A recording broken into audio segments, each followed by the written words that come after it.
Vəfat etmiş qeyri-müsəlman üçün Allah onu fitrət əhlindən etsin deyə dua etmək olarmı? Elhamdülillah. Sözsüz ki, ölən adam üçün dua eləmək ki, ona Allah rəhm eləsin və s. ancaq müsəlman üçün olur. Necə Allah Subhanahu taala Tövbə surəsində buyurur ki: "Mə kənə lin-nəbi vəl-ləzina əmanu ən yestəğfiru müşrikin və ləv kanu li qurba."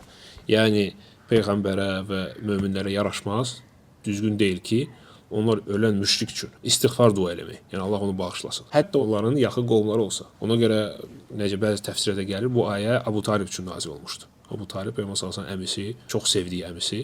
Lakin istəyirdi onun üçün dua eləsin, Allah Subhanahu taala qadağan elədi. Lakin fitrət əhli nədir? Fitrət əhli yəni o kəsdir ki, ona haqq din çatmayıb və o halda ölüb. Onlar ayrıca imtahana çəkiləcəklər. Həmçinin ora aiddir, məsələn, qeyri-müsəlmanlar uşaqları, ağlı itirən insanlar, belə doğulublar, ağlı itirən, yaxud din gəlib, lakin gələndə artıq o qədər qocalıb ki, başa düşməyib və s.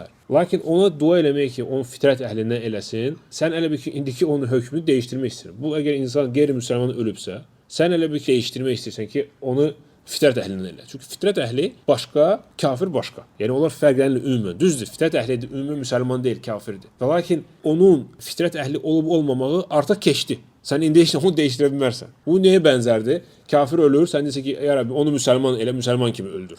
Bu artıq öldü kafir kimi. Necə onun üçün belə dua edə bilərsən? Başqa məsələdir ki, Allah Subhanahu va Taala ola bilsin hansı bir kafiri həqiqətən fitrət əhli olubsa, Allah Subhanahu onu imtahan çəkəcək. Allah adildir. Allah Subhanahu va Taala biz bilməliyik ki, bu bizdən olan əməllər, məsələn, dua eləmək və ya eləməmək, Allah onsuz adildir. Sən dua eləsən də, əgər o layiq deyil o duaya, Allah Subhanahu qəbul etməyəcək. Aydındır? Və yaxud da əksinə, heç kim dua eləməsə, mömin kimi ölübsə, insan və yaxud həqiqətən fitrət əhli olubsa, haqq istəyibsə, Allah Subhanahu imtahan çəkəcək onu orada və cənnətə salacaq. Ona görə bu əməllər zahir əməllərdir, düzdür, mömündürsə, əlbəttə ki, sənin dua eləməyin həm özünə savabıdır, həm onun üçün şəfaət ola bilər. Bu sənin üçün ibadətdir. Amma qeyri-müsəlman ölübsə, o onu Allah'a tapşırır. Vəssalam. Biz deyə bilmərik ki, bəli, o dəqiq cəhənnəm əhli olacaq, məsələn, ola bilsin öləndən qabaq tövbə elədi. Onda sən dua elə ki, yəni onu o kəslərdən elə ki, öləndən qabaq tövbə eləsin.